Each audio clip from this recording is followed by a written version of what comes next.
നമസ്കാരം. 10ാം ക്ലാസ് സാമൂഹ്യ ശാസ്ത്രത്തിലെ ഹിസ്റ്ററിയിലെ 4ാം അധ്യായമായ ബ്രിട്ടീഷ് ചൂഷണവും ചെറുത്തുനിൽപ്പും എന്ന അധ്യായത്തിലേക്ക് സ്വാഗതം. നമ്മുടെ 7ാം ക്ലാസ്സിൽ നമ്മുടെ ഇന്ത്യയിലേക്ക് വ്യാപാരത്തിലേക്ക് വന്ന ബ്രിട്ടീഷുകാരും അവർ നടത്തിയ ചൂഷണങ്ങളെ പറ്റിയും പഠിച്ചിട്ടുണ്ട്. നിങ്ങൾ ഓർക്കുന്നുണ്ടാവും. അതിൻ്റെ ബാക്കി കാര്യങ്ങളാണ് നാം ഈ അധ്യായത്തിൽ കൂടി ചർച്ച ചെയ്യാൻ വേണ്ടി പോകുന്നത്. എങ്ങനെയാണ് ബ്രിട്ടീഷുകാർ നമ്മുടെ രാജ്യത്തിൻ്റെ വിവിധ മേഖലകളെ സ്വാധീനിച്ചത്? പ്രധാനമായിട്ടും കാർഷിക വ്യാപാര രംഗത്തേക്ക് വലിയ തിരിച്ചടിയായിരുന്നു ബ്രിട്ടീഷുകാരടക്കമുള്ള യൂറോപ്യന്മാരുടെ കടന്നുവരവ്. അദ്ദേഹത്തിൻ്റെ പേര് തന്നെ ശ്രദ്ധിച്ചാൽ അറിയാം, ബ്രിട്ടീഷ് ചൂഷണവും ചെറുത്തുനിൽപ്പും.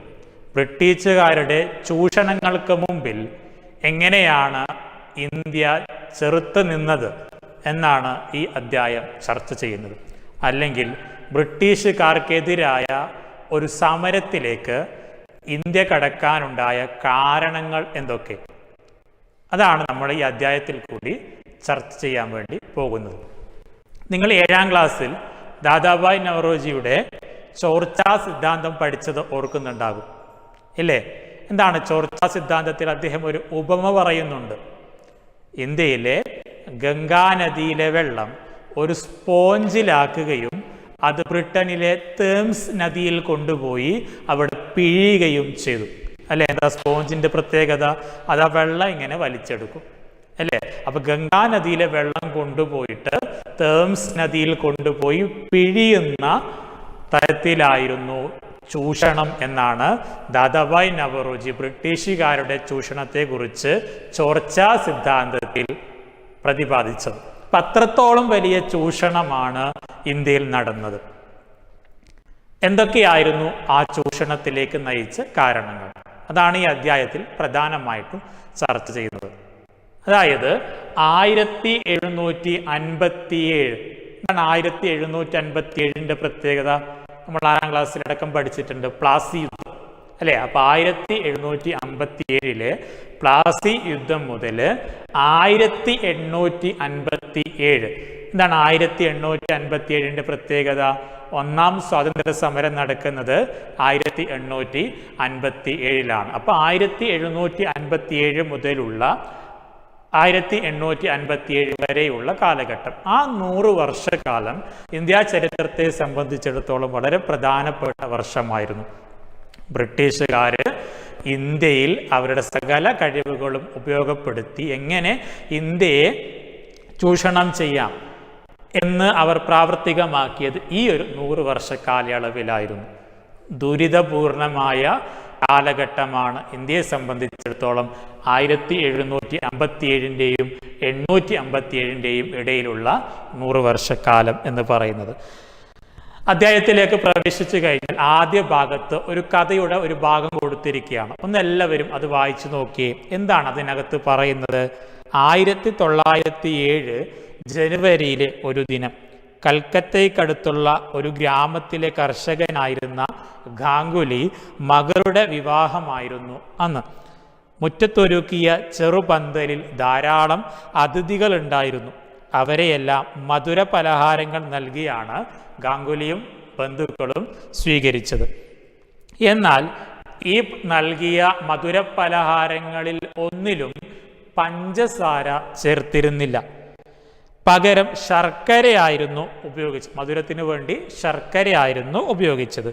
ഇതേപ്പറ്റി അന്വേഷിച്ചവരോട് ഗാംഗുലി അഭിമാനത്തോടുകൂടി പറഞ്ഞു, അതിഥികൾക്കൊക്കെ മധുരം കൊടുത്തപ്പോൾ മധുരത്തിൽ പഞ്ചസാരയ്ക്ക് പകരം ശർക്കരയാണ് അദ്ദേഹം ചേർത്തത്. വന്നവരൊക്കെ അതിൻ്റെ കാരണം അന്വേഷിച്ചപ്പോൾ ഗാംഗുലി അവർക്ക് നൽകിയ മറുപടി, ബ്രിട്ടീഷുകാരാണ് നമ്മുടെ ദുരിതങ്ങൾക്കെല്ലാം കാരണം. അതുകൊണ്ട് തന്നെ അവരുടെ ഉൽപ്പന്നങ്ങൾ മുഴുവനും ബഹിഷ്കരിക്കാൻ ഞാൻ തീരുമാനിച്ചു. അങ്ങനെ എൻ്റെ മകളുടെ കല്യാണത്തിന് ബ്രിട്ടീഷ് ഉൽപ്പന്നങ്ങൾ വേണ്ട എന്ന് ഞാൻ തീരുമാനിക്കുകയും പഞ്ചസാരയ്ക്ക് പകരം ശർക്കര ചേർത്ത് മധുരമുണ്ടാക്കുകയും ചെയ്തു എന്നാണ് ഗാംഗുലി പറഞ്ഞ മറുപടി. അപ്പോൾ ഇതിൽ നിന്ന് തന്നെ നമുക്ക് വ്യക്തമാണ് ആ കാലഘട്ടത്തിൽ ഇന്ത്യയിൽ ജീവിച്ചിരുന്ന ഓരോ വ്യക്തിയുടെയും മനസ്സിൽ ബ്രിട്ടീഷുകാരെ പറ്റിയിട്ടുണ്ടായിട്ടുള്ള സമീപനം എങ്ങനെയായിരുന്നു?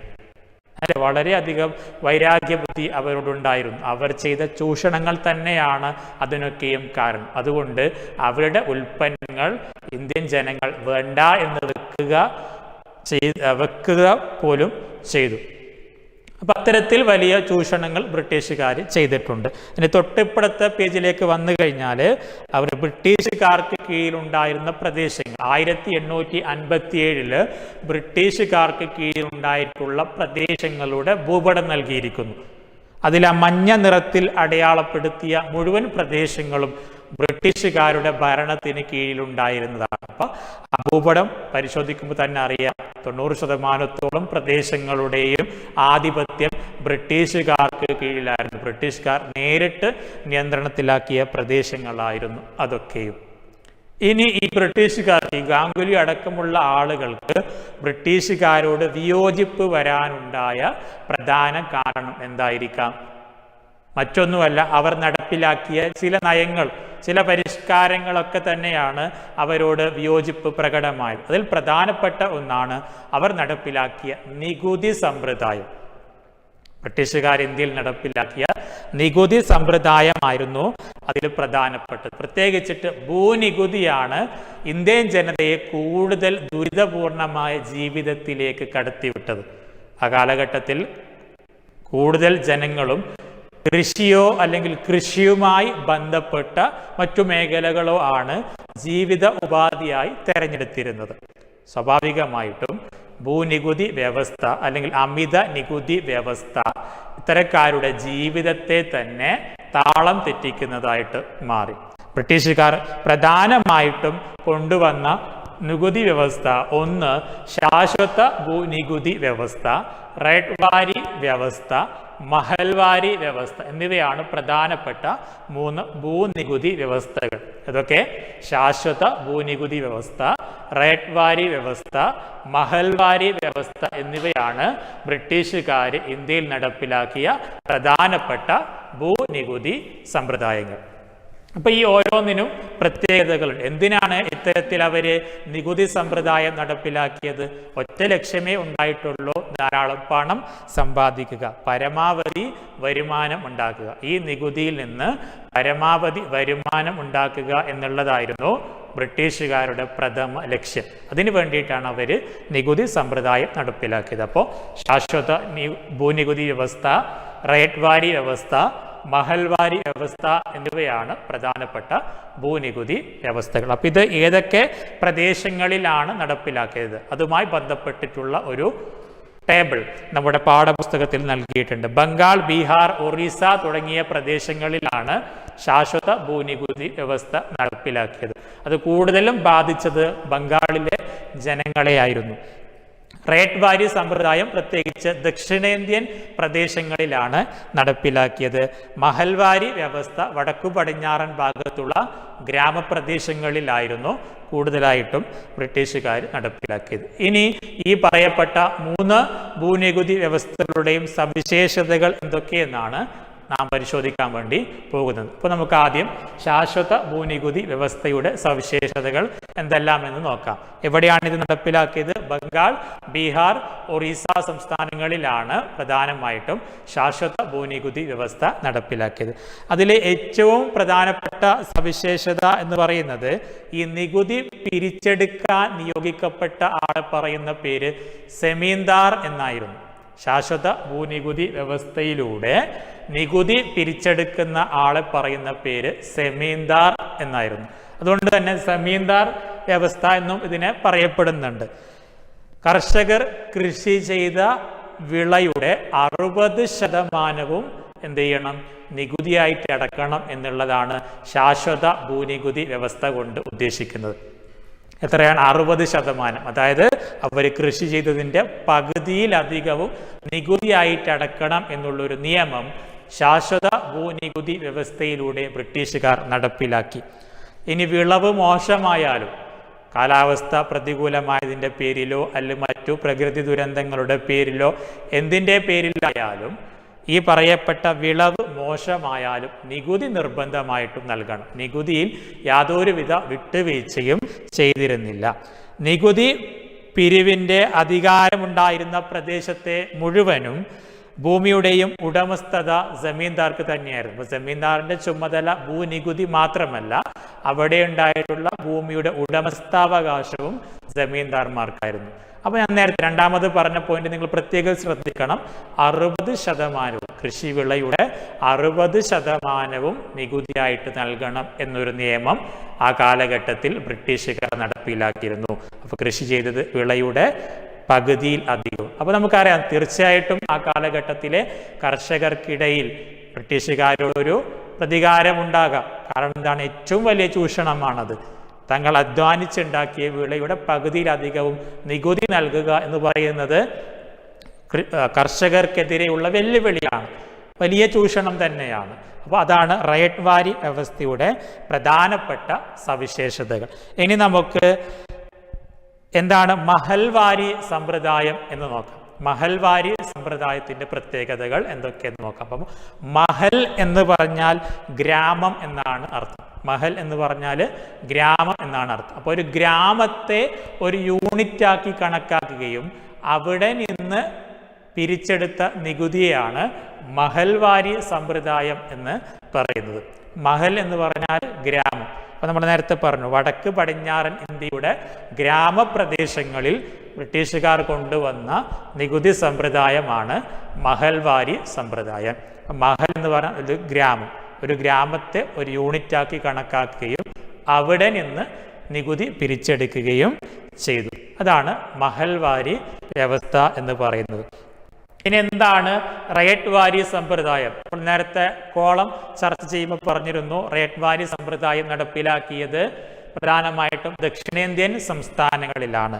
അപ്പോൾ ദക്ഷിണേന്ത്യൻ സംസ്ഥാനങ്ങളിൽ നിലവിലുണ്ടായിരുന്ന നികുതി സമ്പ്രദായമാണ് റയട്ട്വാരി സമ്പ്രദായം. കർഷകരിൽ നിന്ന് നേരിട്ട് നികുതി പിരിക്കുന്ന രീതിയാണ് റയട്ട്വാരി സമ്പ്രദായത്തിൻ്റെ ഏറ്റവും വലിയ സവിശേഷത. കർഷകരിൽ നിന്ന് നേരിട്ട് തന്നെ നികുതി പിരിച്ചെടുക്കുക എന്നുള്ളതാണ് ഇതിൻ്റെ ഏറ്റവും വലിയ സവിശേഷത. നേരത്തെ പറഞ്ഞ ശാശ്വത ഭൂനികുതി വ്യവസ്ഥയിൽ നിന്നും വ്യത്യസ്തമായി റയട്ട്വാരി വ്യവസ്ഥയിൽ കർഷക ഭൂമിയുടെ ഉടമസ്ഥാവകാശം കർഷകർക്കായിരുന്നു. കൃഷിഭൂമിയുടെ ഉടമസ്ഥാവകാശം റയട്ട്വാരി സമ്പ്രദായത്തിൽ കർഷകർക്കായിരുന്നു ഉണ്ടായിരുന്നത്. അപ്പം അത് നിങ്ങൾ പ്രത്യേകം ശ്രദ്ധിക്കണം. അമിതമായ നികുതി നിരക്ക്, അത് നമ്മൾ ഏത് ഭൂനികുതി വ്യവസ്ഥ എടുത്തു നോക്കിയാലും അതിൻ്റെ എല്ലാത്തിൻ്റെയും പ്രധാനപ്പെട്ട സവിശേഷത അമിതമായ ഭൂനികുതി തന്നെയായിരുന്നു, അമിതമായ നികുതി തന്നെയായിരുന്നു. ആ കർഷകർക്ക് താങ്ങാൻ പറ്റുന്നതിലും അധികമായ നികുതി തന്നെയായിരുന്നു ബ്രിട്ടീഷുകാർ ചുമത്തിയിരുന്നത്. അത് തന്നെയാണ് കർഷകരെ ബ്രിട്ടീഷുകാർക്കെതിരായിട്ട് സമരം ചെയ്യാൻ പ്രാപ്തമാക്കിയത്. ബ്രിട്ടീഷുകാരുടെ ചൂഷണത്തിൻ്റെ ഏറ്റവും വലിയ ഉദാഹരണം അവർ നടപ്പിലാക്കിയ അമിത നികുതിയാണ്. അതിനെ തുടർന്ന് ഇന്ത്യയിൽ കൊണ്ടുവന്ന പ്രധാനപ്പെട്ട 3 ഭൂനികുതി സമ്പ്രദായങ്ങളാണ് ശാശ്വത ഭൂനികുതി, റയട്ട്വാരി സമ്പ്രദായം, മഹൽവാരി സമ്പ്രദായം എന്നിവ. അതിൽ കോൺവാലിസ് പ്രഭുവാണ് ശാശ്വത ഭൂനികുതി സമ്പ്രദായം ഇന്ത്യയിൽ നടപ്പിലാക്കിയത്. ഒരു പക്ഷേ വൺ വേർഡായിട്ടൊക്കെ ചോദിക്കാം, ശാശ്വത ഭൂനികുതി വ്യവസ്ഥ ഇന്ത്യയിൽ കൊണ്ടുവന്ന ബ്രിട്ടീഷ് ഭരണാധികാരി ആര് എന്ന് ചോദിച്ചു കഴിഞ്ഞാൽ അതിനുള്ള ഉത്തരമാണ് കോൺവാലിസ് പ്രഭു. കോൺവാലിസ് പ്രഭുവാണ് ശാശ്വത ഭൂനികുതി വ്യവസ്ഥ നടപ്പിൽ കൊണ്ടുവന്നത്. അപ്പോൾ ഈ പറയപ്പെട്ട അമിത നികുതി നിർബന്ധമായിട്ട് നൽകിയേ പറ്റൂ. നികുതിയിൽ യാതൊരുവിധ വിട്ടുവീഴ്ചയും ഇല്ല.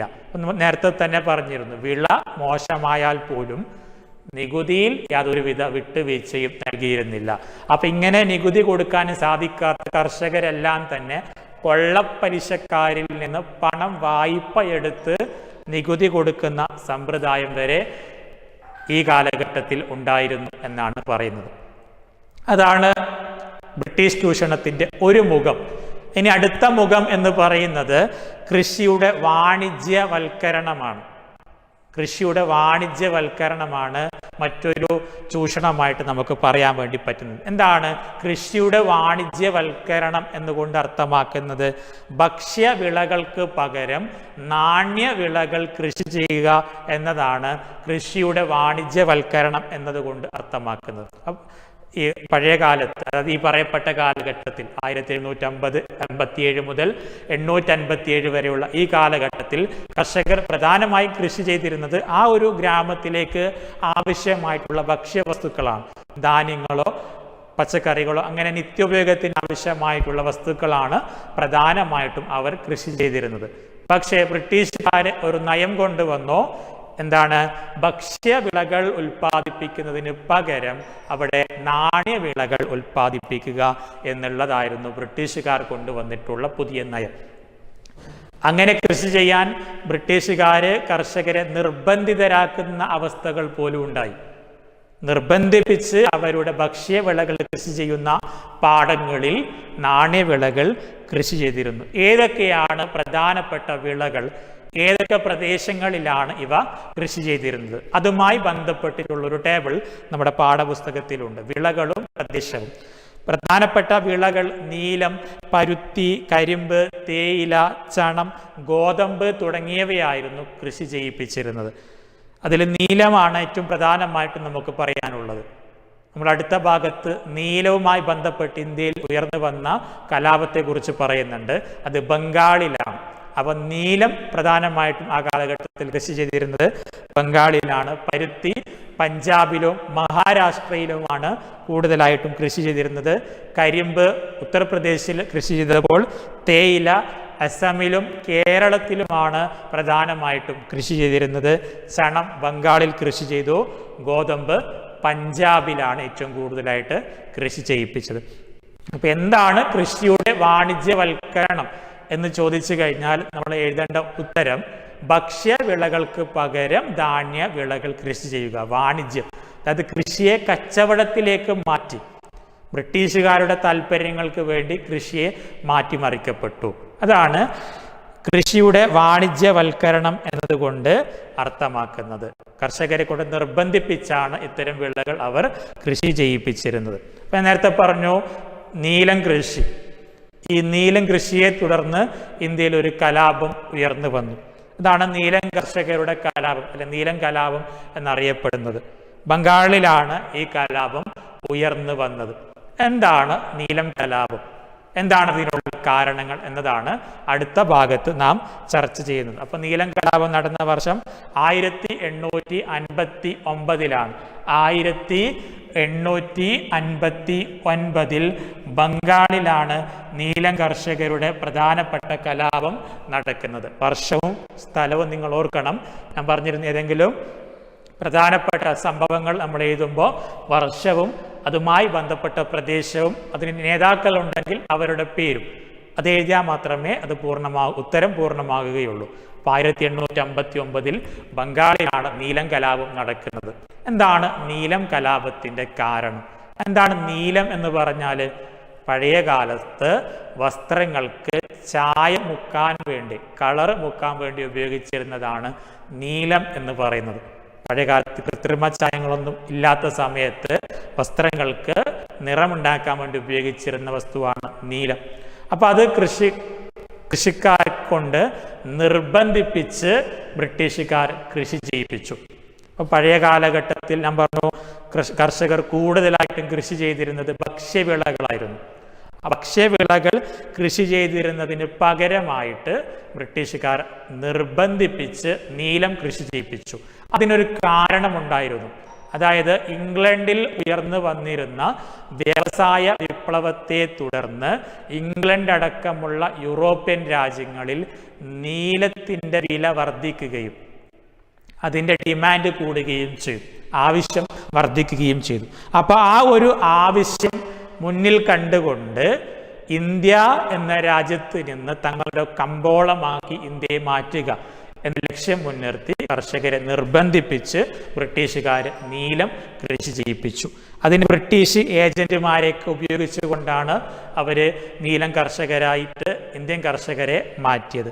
പക്ഷേ അവിടെ സംഭവിച്ചത്, അതായത് 1859 കൂടി ഇംഗ്ലണ്ടിലെ വ്യവസായ വിപ്ലവം അതിൻ്റെ അവസാന ഘട്ടത്തിലേക്ക് കടക്കുമ്പോൾ നീലത്തിൻ്റെ മാർക്കറ്റ് മൂല്യം ഇംഗ്ലണ്ടിൽ ഇടിയുകയാണ് ചെയ്തത്. വിചാരിച്ചത്ര മൂല്യം എന്തിന് കിട്ടിയില്ല? നീലത്തിന് കിട്ടില്ല.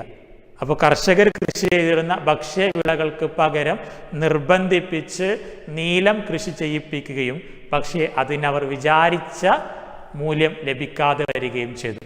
അപ്പോൾ ആ ഭക്ഷ്യവിളകൾക്ക് ലഭിക്കുന്ന തുകയുടെ പകുതി മാത്രമേ ബ്രിട്ടീഷ് ഏജന്റുമാർ എന്തിന് നൽകിയിട്ടുള്ളൂ?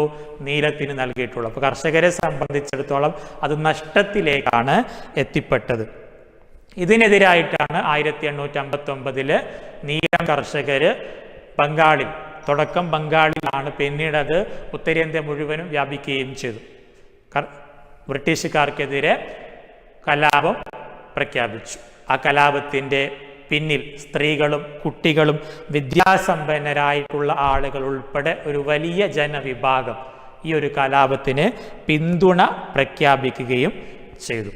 ഇതിനെ തുടർന്ന് നീലം കർഷകരുടെ ദുരിതങ്ങൾ പഠിക്കുന്നതിന് വേണ്ടി ബ്രിട്ടീഷ് ഭരണാധികാരികൾ ഒരു കമ്മീഷനെ നിയമിക്കുകയും ചെയ്തു. ഒരു കമ്മീഷനെ നിയോഗിച്ചു. എന്താണ് നീലം കർഷകരുടെ പ്രശ്നങ്ങൾ എന്ന് പഠിക്കാൻ വേണ്ടിയിട്ട് ബ്രിട്ടീഷ് ഗവൺമെന്റ് ഒരു കമ്മീഷൻ നിയോഗിച്ചു. പക്ഷെ ആ കമ്മീഷൻ കണ്ടെത്തിയത് നീലം കൃഷി ലാഭകരമല്ലാത്തതാണ് ഇത്തരം പ്രശ്നങ്ങൾക്ക് കാരണം എന്നാണ് ആ കമ്മീഷന്റെ കണ്ടെത്തൽ. അപ്പം അത് കർഷകർ താല്പര്യപ്പെട്ട് കൃഷി ചെയ്തിരുന്നതല്ല, നേരെ മറിച്ച് ബ്രിട്ടീഷുകാർ നിർബന്ധിപ്പിച്ചിട്ട് കൃഷി ചെയ്യിപ്പിക്കുകയാണ് ചെയ്തത്. അപ്പം അതിൻ്റെ പ്രത്യാഘാതങ്ങൾ കർഷകർ തന്നെ ഏൽക്കേണ്ടി വരികയും ചെയ്തു. ഇത് ഇന്ത്യയിൽ ഉയർന്നു വന്നിട്ടുള്ള പ്രധാനപ്പെട്ട കർഷക കലാപങ്ങളിൽ ഒന്നാണ് നീലം കർഷകരുടെ സമരം എന്ന് പറയുന്നത്. അപ്പം ഇത്രയും കാര്യങ്ങളാണ് നമുക്ക് ഈ ആദ്യ ഭാഗത്ത് ചർച്ച ചെയ്യാൻ വേണ്ടിയിട്ടുള്ളത്. പ്രത്യേകം ശ്രദ്ധിക്കേണ്ടത് ബ്രിട്ടീഷുകാർ ഇന്ത്യയിൽ കൊണ്ടുവന്നിട്ടുള്ള നികുതി സമ്പ്രദായങ്ങൾ തന്നെയാണ്. ശാശ്വത ഭൂനികുതി, റൈറ്റ് വാരി സമ്പ്രദായം, മഹൽവാരി സമ്പ്രദായം. എന്താണ് ഈ മൂന്ന് സമ്പ്രദായത്തിൻ്റെയും സവിശേഷത അല്ലെങ്കിൽ പ്രത്യാഘാതം എന്ന് പറഞ്ഞാൽ അതിൻ്റെ ഉത്തരം ഇവ സൃഷ്ടിച്ചത് അമിത നികുതിയാണ്. അത് കർഷക ജീവിതത്തെ ദുരിതപൂർണമാക്കുകയും ചെയ്തു. ഇതിനെ തുടർന്ന് കൃഷിയിൽ ബ്രിട്ടീഷുകാർ വാണിജ്യവൽക്കരണ നടപടികൾ സ്വീകരിക്കുകയും അത് 1859 നീലം കർഷകരെ ഒരു കലാപത്തിലേക്ക് നയിക്കുകയും ചെയ്തു.